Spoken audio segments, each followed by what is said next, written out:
we are the A team. They want to lead off with the best presenter, so here we are. I'm going to tell you, Rob's going to kind of introduce the topic, but while it's on my mind, please do whatever's necessary to get ready for the polling, because we start off with it. So you might have about 2 or 3 minutes before we're going to get into it, but I'm giving you fair warning. We're speaking on the danger of using opioids. This is, no question, a national crisis, a state crisis, and when I started researching this, it's amazing what a problem this has become. This is reality, not superstition. All right, and with that, we're going to start, as I said, give you a little time to get ready for the polling, but we're going to start with a little video to introduce you to the topic of opioids.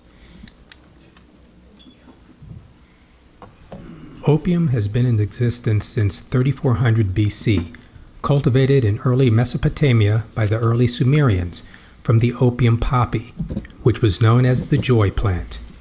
It was used because of its euphoric effects. Around 460 to 357 BC, Hippocrates, the father of medicine, acknowledged opium's usefulness as a narcotic and its ability to check bleeding. In 330 BC, Alexander the Great introduced opium to India, and it was used by the Greeks, Romans, and Arabs as a sedative.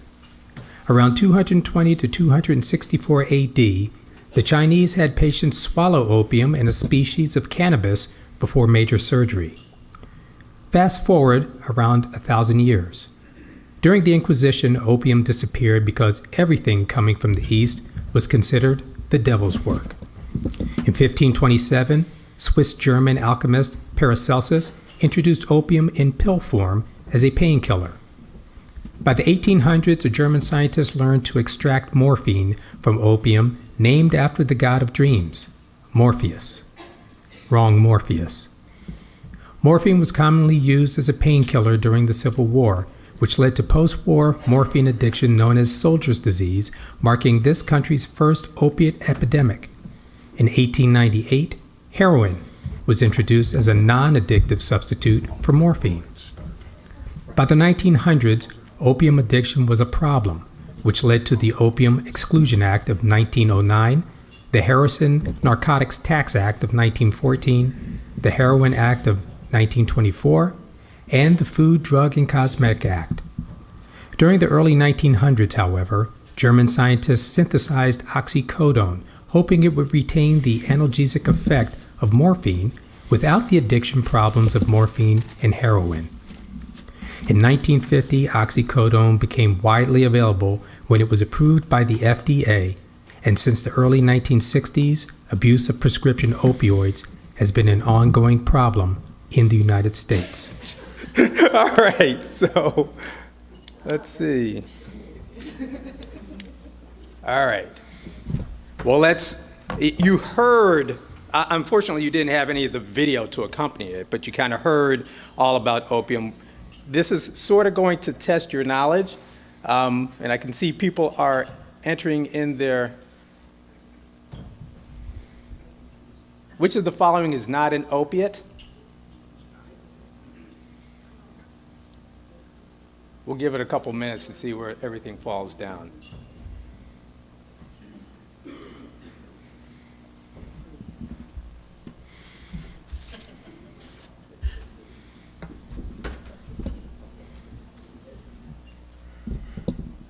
I will just say it's a good thing this is an anonymous poll.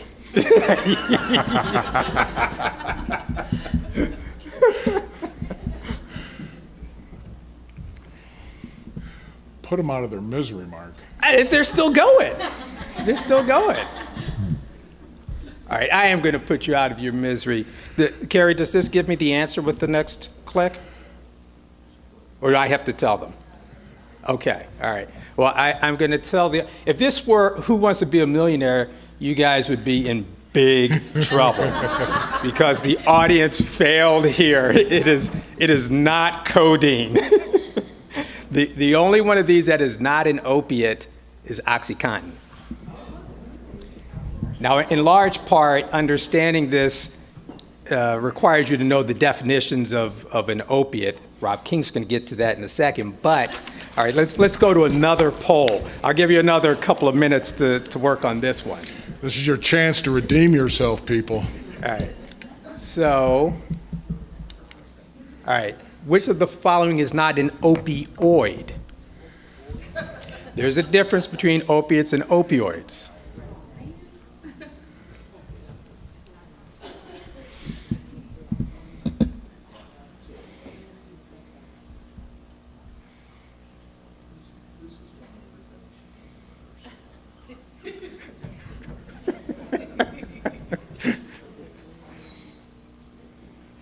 I love the way that, you know what we really needed was the Who Wants to Be a Millionaire music to go along with this. All right, looks like we have a lot of responses in, and again, the audience actually failed. It's a good thing you didn't bet the ranch on this one. The only one of these that is not an opioid is heroin. All right, I'm going to pass the baton to Rob here. You know what? It's good that you don't. We're going to educate you. It shows that you're not a user.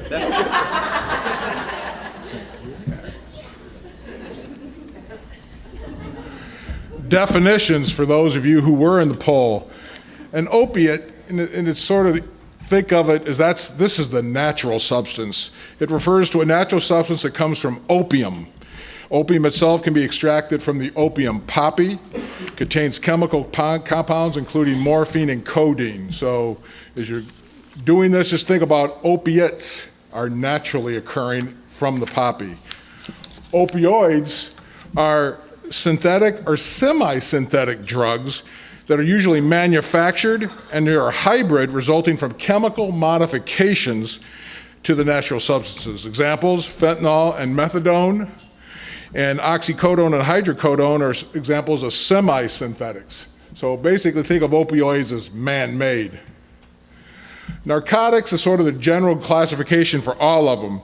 Opioids are technically categorized as narcotics. However, as you're probably aware, narcotics has really taken on a negative connotation in today's society. So drug manufacturers don't like to refer to anything as narcotics. Narcotic pertains to any agent that produces insensibility or narcosis. So narcotics is the overall classification. Opioids are man-made. Opiates are naturally occurring. Next poll. Has anyone you know been affected by opioids in any way, or the epidemic in any way? And I'll be surprised if, as the polling continues, it doesn't state about this type of ratio. Opioids and opiates are one of the biggest crises in society today. As you can see, almost 3 out of 4 people know somebody that's been affected by this. This poll doesn't surprise me. It's probably a little surprising it's not even a little higher. Everyone's done? This is a national epidemic.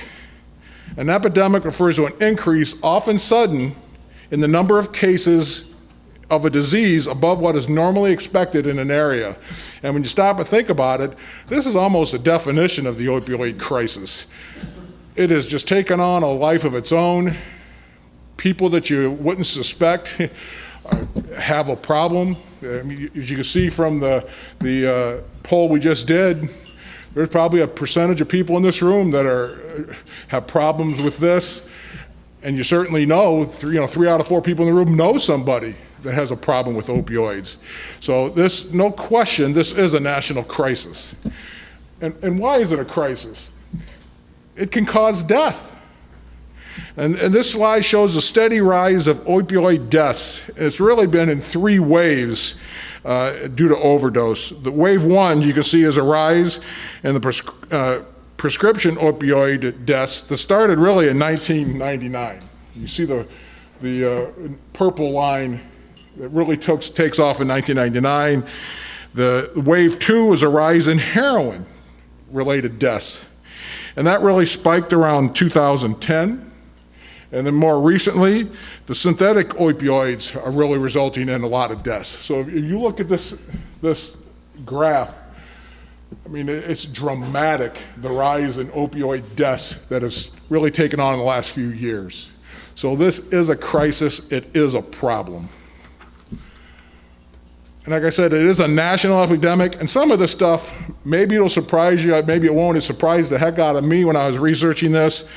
In the 1990s, pharmaceutical companies assured the medical community patients would not become addicted to opioids. Think about that for a second.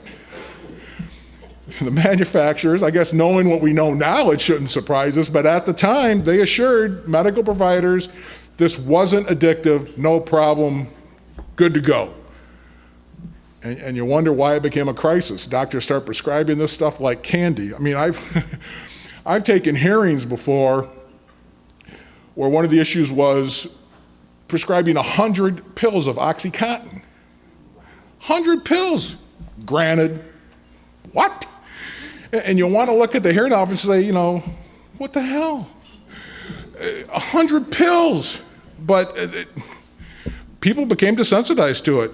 And this is the next one that really is staggering. Americans consume 80% of the worldwide opioid supply. We should probably give ourselves a standing ovation, but it's a sad statistic. 80% of the world's opioids are consumed in this country. What happened? We started the Presidential Commission on Combating Drug Addiction and the Opioid Crisis and Interdiction Act. Whether you are a dealer or doctor or trafficker or a manufacturer, if you break the law and illegally peddle these deadly poisons, we will find you, we will arrest you, and we will hold you accountable. These are terrible people, and we have to get tough on those people. Because we can have all the blue ribbon committees we want, but if we don't get tough on the drug dealers, we're wasting our time. Just remember that. We're wasting our time. And that toughness includes the death penalty. Now, whether you agree with what President Trump said or not, I think it serves to emphasize how serious the problem is and the dramatic steps they're talking about taking. I mean, the death penalty for drug dealers, for opioid suppliers, that's out there. So it is a crisis. In 2017, the Department of Health and Human Services declared opioid misuse a public health emergency, and because of that, they developed a 5-point strategy.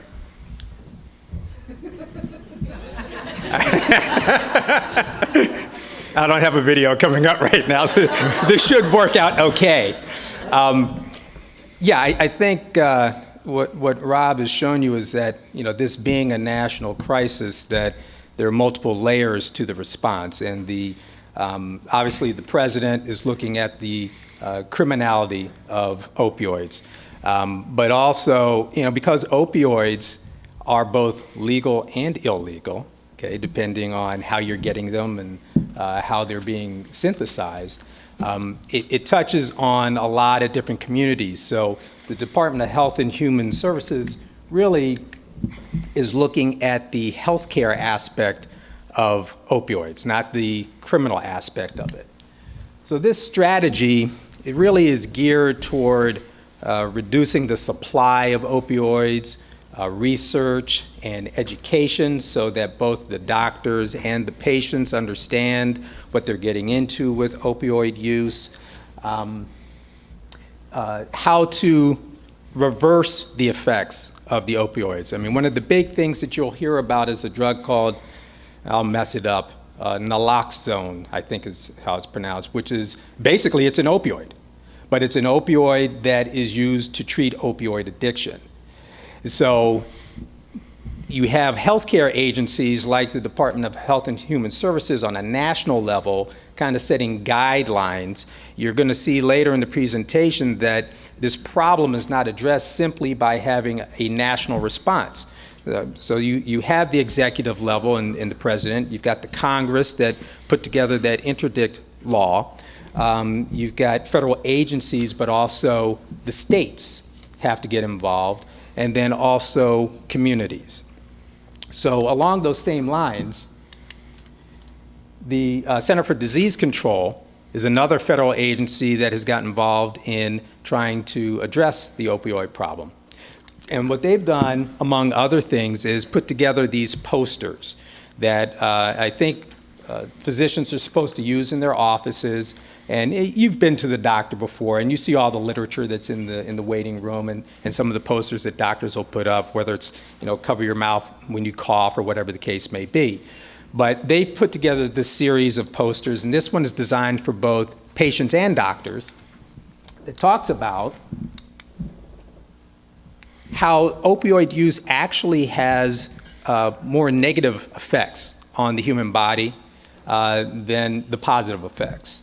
And you're going to hear about that as well. I mean, opioids, the funny thing is, when you were listening to the video that you never saw at the beginning of this presentation,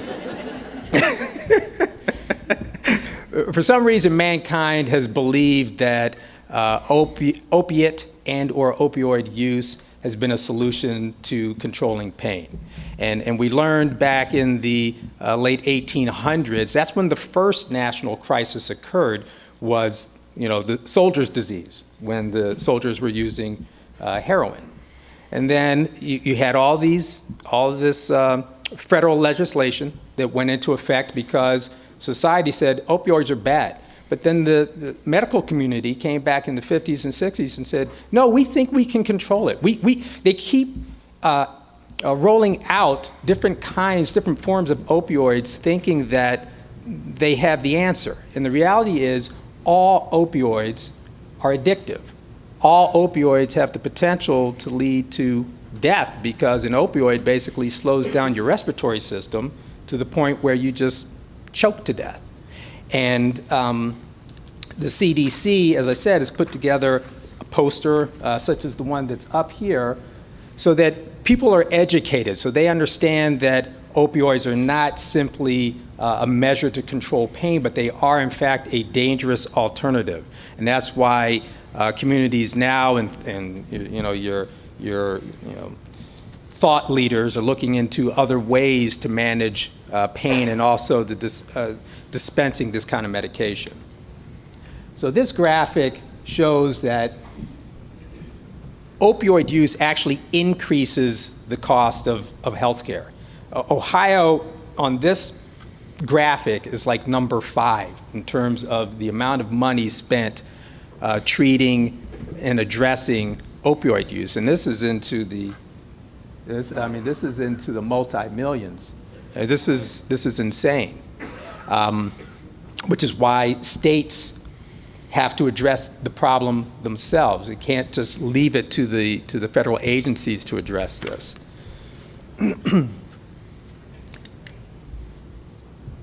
And this is another graphic that shows you just something a little bit different, in terms of healthcare, criminal justice, and workplace productivity. You're going to hear and learn, if you've not already experienced it, this crisis, because it is both legal and illegal, and because the kinds of pain complaints that people have are not things that are foreign to a workplace, you're going to have contact with it. And in the criminal sense, you're also probably going to have contact with it. Now, I recall several years ago, when I had a trial down in Findlay, I remember one of the Common Pleas Court judges was relating a story to me about how they had just, arrested all these people on the turnpike, on the highway down 23 for selling opioids out of, the back of a car or something like that. So, in any event, let's talk about the addiction. I want to follow up on something Mark just said, to show you how I had personal experience with how medical community loves to push opioids. A few years ago, I had a 3-level cervical fusion. When I woke up, one of the first guys in my hospital room was a pain management doctor, and he was insisting to give me narcotics, opioids. And I said, I don't want them. I don't like the side effects. You have to take them. I don't want them.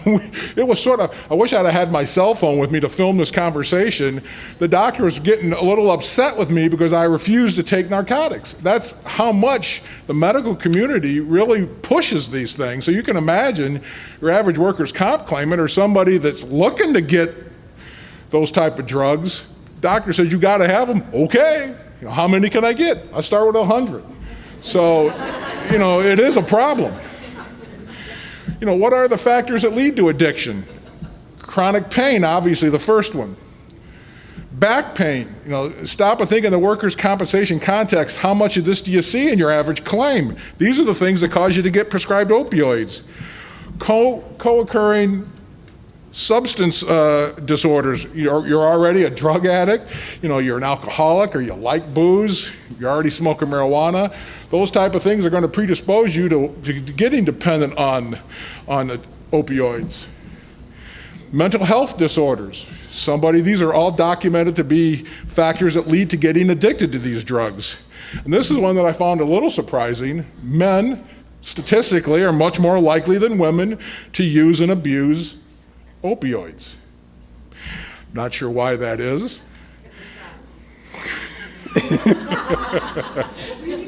Yes. I will point out that a table full of women in the front think this is awfully funny. And we are in agreement in this room that looks to be 80% women. Yes, absolutely. Let me know when you're done gloating and I'll proceed. Patients that report subjective pain and multiple pain. All these things are going to cause you to become addicted. Well, in Ohio, we had the governor's response. And it's really a three-pronged approach they took to this. First, they wanted to promote the responsible use of opioids. That seems pretty basic, but it wasn't being done. They wanted to reduce the supply of opioids. They are working on that. 3, and Mark talked about this briefly, overdose prevention and access to naloxone.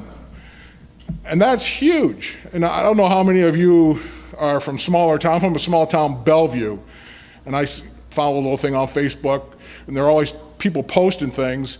There was a big ongoing debate in Bellevue whether the police should carry naloxone with them at all times, because drug overdoses is such a huge problem in a small town like that, and it does save lives.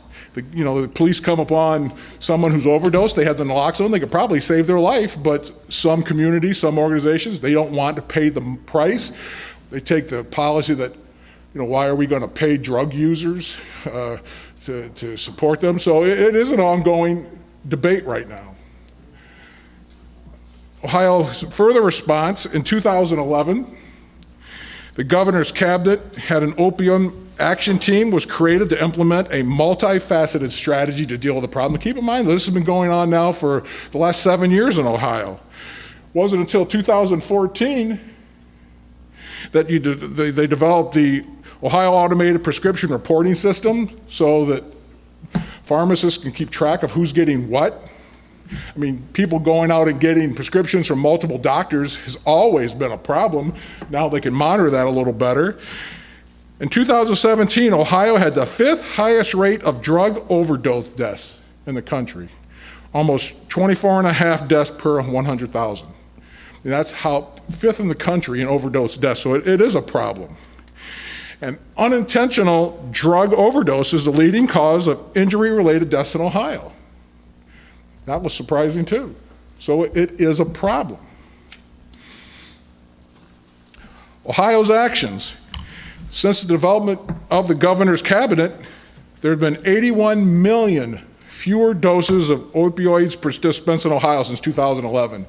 Just think about that, 81 million less. There's still a boatload being prescribed, but they are cutting down. That's resulted in unintentional drug overdose deaths reducing from 45% in 2011 to 22% in 2015. That's a decrease in 23% of actual overdose deaths. So the actions are working, and it is still a big problem in Ohio. The use of prescription drug monitoring programs is one of the best ways the pharmacist can identify people who are likely to become addicted to these drugs. That sort of goes hand in hand with the automated reporting system. And increasing the naloxone distribution to first responders is helping tremendously. And like I said, from my just seeing the little blurbs on Facebook that I do, it is helping in small towns and probably in bigger towns also. And so what we've seen is, so far, you've got federal agencies involved, you have law enforcement involved, you have the governor involved, you have the healthcare agencies involved. And one thing Rob started to touch on was the role of pharmacists. Again, this is a multi-level approach to addressing this problem. Who better than the pharmacist to get involved in the opioid crisis, because they're the ones that are actually dispensing the drugs, more or less. They know the patients, they know whether or not somebody is doctor shopping, and they can, through legislation, they are now able to consult with doctors in terms of the prescribing of opioids to patients. So this cannot be understated. This slide tells you gives you the raw facts, the House bill and everything about the consult agreements. These monitoring programs, and Rob talked about the automatic prescription drug system, whereby doctors have to log into that system and report when they're prescribing these kinds of medications. This is another check on the use of the opioids. The pharmacists have come up with their own campaign, this Sometimes We Just Have to Say No, which is a campaign not only for the doctors, but it's also a campaign that is designed to educate the patients. Because a big part about opioid use is the education. People don't really understand when a doctor tells you that you need this medication to control your pain. I think we as consumers, a lot of times we as patients, take the doctor's word as bond. And if you already have some of these, pre-comorbidities, maybe you have a mental health issue, then you're at risk, and you need to understand that before you take the medication. So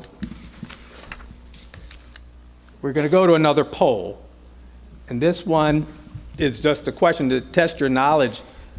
How are daily doses of opioids measured? You guys are hilarious.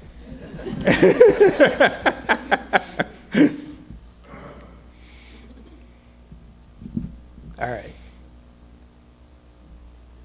The audience appears to be getting no better than they were before. You should have stopped when you were ahead. You guys are great. This is great because it means nobody is really hooked on these drugs. I hope you're not the lifeline for somebody on Who Wants to Be a Millionaire. Jamie Christmas. The correct answer is B, the morphine equivalent dose. Think about it. You have a lot of, and you've probably seen this, there are a lot of different kinds of opioids. OxyContin, Percocet, Vicodin, now fentanyl, okay? They all have different potency to them, all right? But it's kind of difficult to measure how potent a drug is. And so what the thought leaders have done is they wanted to standardize the dosages. They wanted to understand that. So they're looking at this in terms of what is the morphine content. And what has been determined is that someplace between 55 and 90 milligrams, I believe it is, of morphine, that dosage is more likely to give rise to an addiction than something that's lower than that. So understanding what the morphine equivalent dose is helps not only the pharmacists but also the doctors in terms of how to care for a patient that has pain complaints. And the lower the dosage, the more likely you're going to be able to address their pain complaints without getting them hooked on the drugs. And if I could interrupt 1 second. Sure. I have personal experience, again, you're going to think I'm a drug addict up here, but a number of years ago, my appendix ruptured. I had emergency surgery. I was in pretty bad shape. I mean, after the surgery, they were giving me morphine like it was Diet Coke. And they couldn't give you enough. And they would say, come in and say, you need more morphine? You need more morphine? And back then, the answer was, oh, yeah. I mean, but as much as I would say, they would give you. So I think they probably backed off of that a little bit now, because that was probably like 5 to 8 years ago. But hospitals, medical providers, they have no problem pushing morphine and those types of drugs on patients. And so stop and think, if you've got someone that's a little predisposed to addiction anyway, you can see how easy it would be to get hooked. I mean, you go in for a valid, your appendix ruptured, and you come out a drug addict. It happens. It could have happened to me, but because they have no problem, because I think they're very concerned about filling out the form or the survey when you leave the hospital. Were you happy with your stay here? And if you're in a narcotic state, hell yes. And so I can assure you that Rob is not on drugs. He is naturally excitable. So this is a workers' compensation seminar. You know, why is this important in the context of workers' compensation? Obviously, probably the biggest number of claims that you deal with involve pain complaints to the back. And most of them end up being chronic if they're really in your system. I mean, the people that get a paper cut and in or out of your claim system, you don't worry about. It's the ones that have got these chronic conditions. Back complaints most likely lead to back surgeries. Surgeries lead to the use of some sort of prescription pain medication. And that's what the statistics bear out, both from the CDC, Social Security Administration. The costs to the system are very dramatic, which is why workers' compensation has been seen by many experts to be one of the keys to reducing the opioid epidemic, simply because so many people in the system are using opioids. And these are some statistics that show you, what does it say? 55 to 85% of injured workers who miss 7 days of work or more have been prescribed at least one opioid. I mean, that's a pretty high number.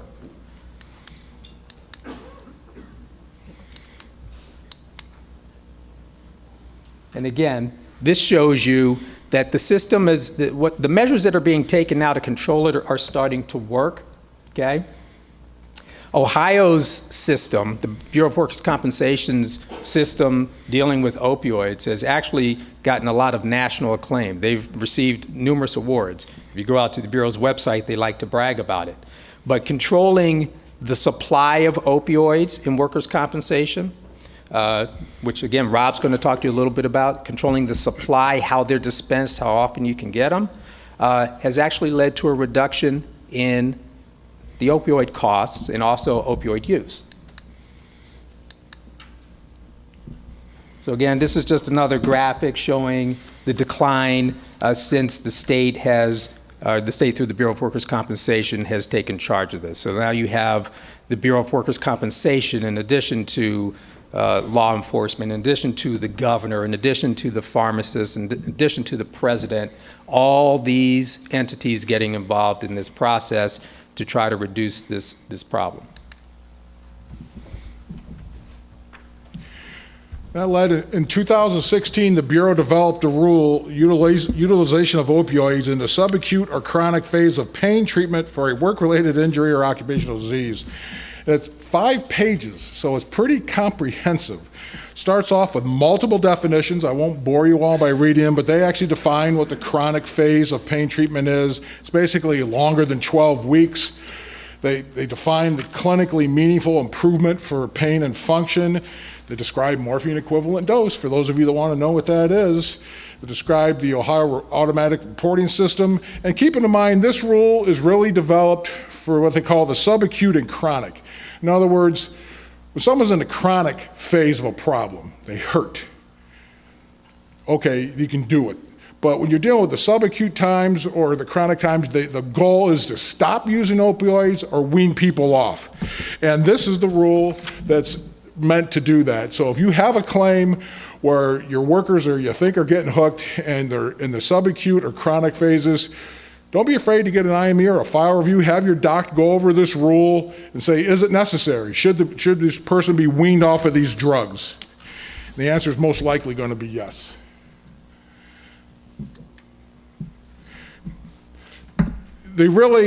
Three primary methods the Bureau is going to do that. They encourage prescribers to incorporate best clinical practices. You'd like to think they do that on everything, but that's what they're promoting. They're establishing provisions and criteria for treating opioid dependence that arise as secondary to treatment with opioids. And the third phase is provide and strengthen the Bureau's peer review process for opioid prescribing that addresses noncompliance. In other words, have doctors monitor the doctors.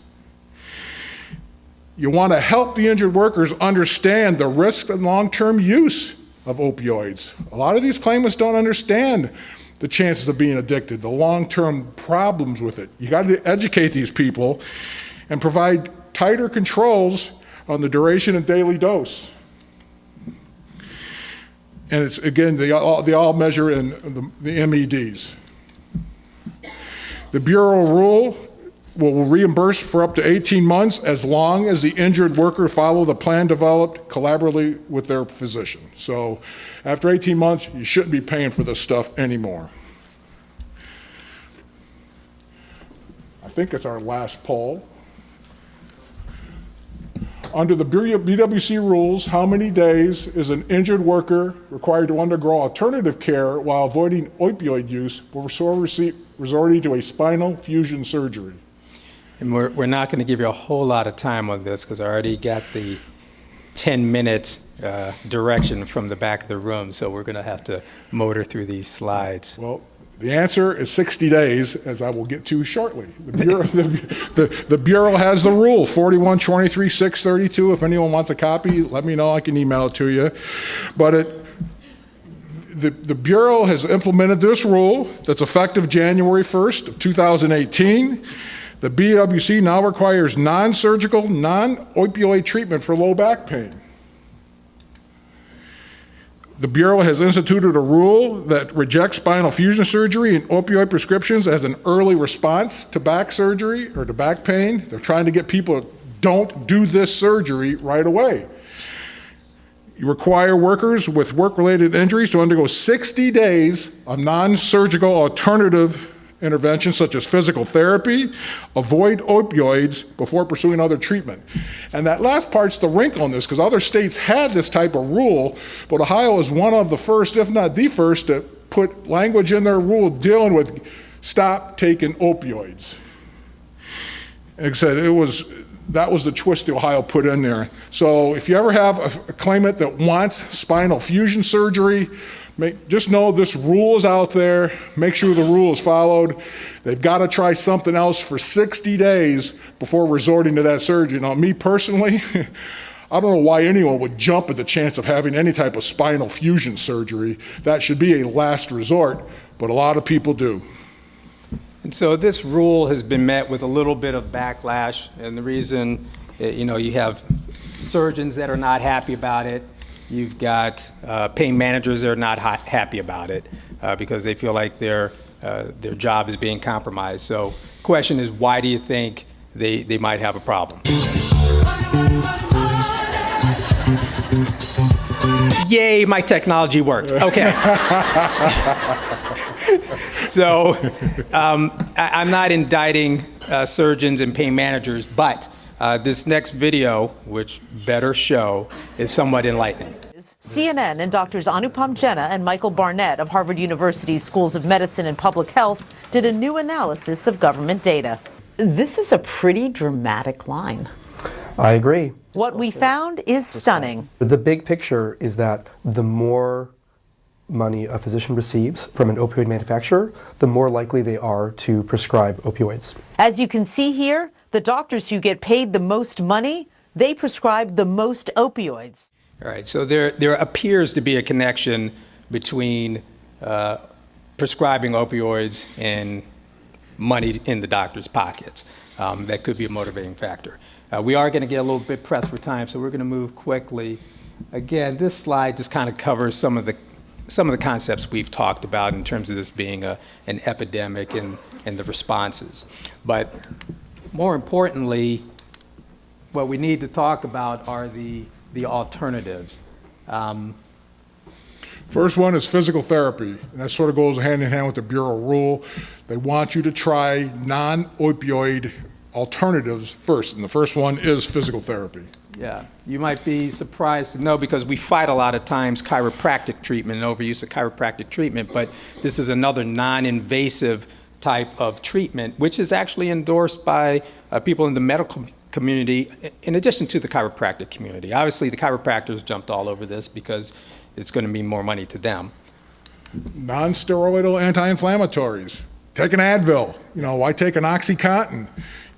Less likely to get hooked on Advil. Now, I happen to take those like they're Tic Tacs, but I don't think I can get addicted to them. Right. And Rob is not addicted to Tic Tacs. Lastly, marijuana. Okay, and this is a good segue, because everybody's always interested in marijuana. The question is it a gateway or is it a solution? So part of our last couple of presentations we've had our legal update. Those of you who saw the legal update, like the weekend update on Saturday Night Live, we do our own. And so the technology better work. This is the legal update, Friday the 13th edition. Enjoy.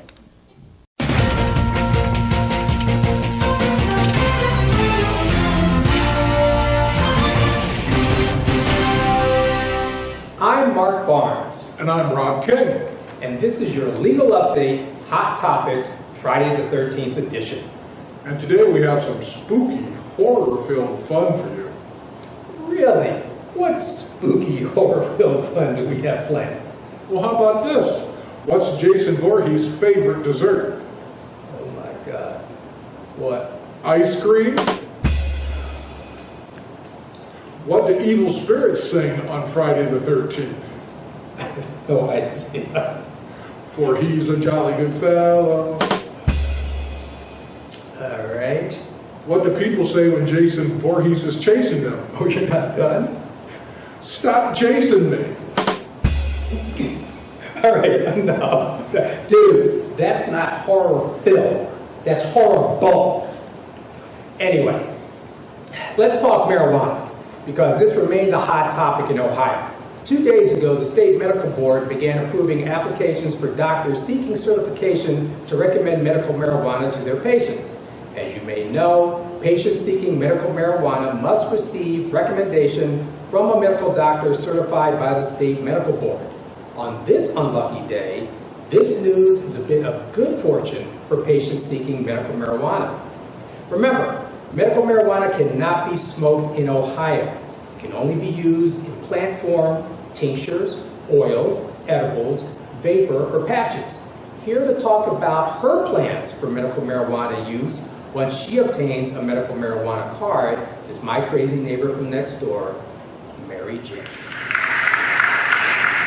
Hi, Michael Che. I told you before, I'm not Michael Che. Anyway, Michael, who's the big guy? Oh, this is my co-host, Rob King. You really? Because you know what I see is Hulk smash!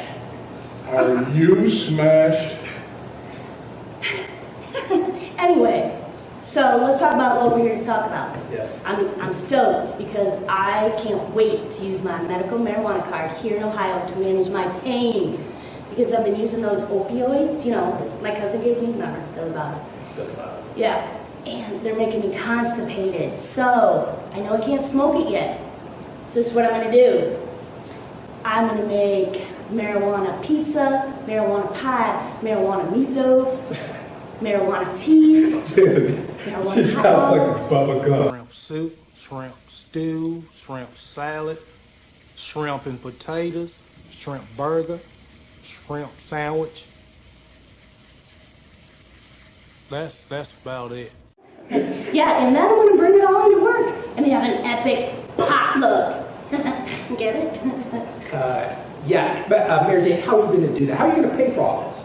Because you know, an ounce of a marijuana bud costs around $200 to $400, and Medicare and Medicaid aren't going to pay for it because it's still a Schedule I drug, and the Bureau's certainly not going to pay for it. Plus, under the marijuana law, you can only get it in certain amounts in a 90-day supply. So it's not like you can just walk into Costco and get like a cart full of marijuana for the year or something. What? And you can't take that stuff into work. You pull a stunt like that and you'll get fired. What? Wait, what? Terminated, discharged, fired. Hulk, angry.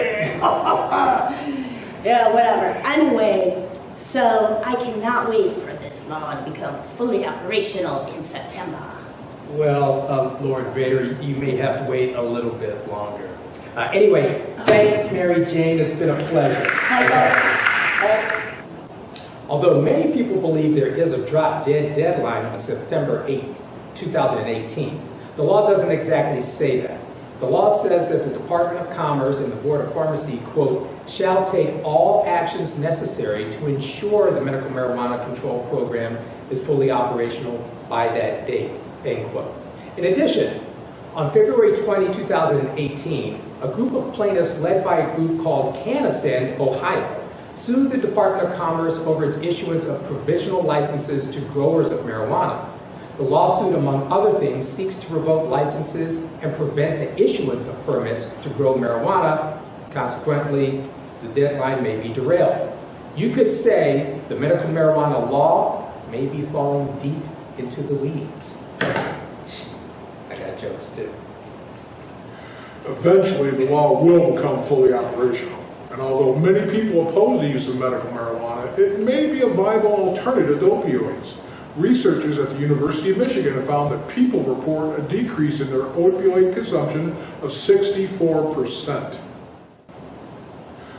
According to Medicare's prescription database, states that allow medical marijuana saw a 10% reduction in opioid prescriptions, and while marijuana can be addictive, there's no research to suggest that marijuana causes overdose deaths the way that opioids do. Still, despite the legality of medical marijuana, employers are unlikely to deal with medical marijuana in the context of workers' compensation. The law still has a rebuttable presumption of intoxication and non-compensability for marijuana use. More importantly, the Bureau will not authorize or reimburse for medical marijuana prescriptions. Marijuana is not on the Bureau's drug formulary. It is a Schedule I drug. Well, that's all we have. Happy Friday the 13th, and may the odds be in your favor. All right, and that's our show.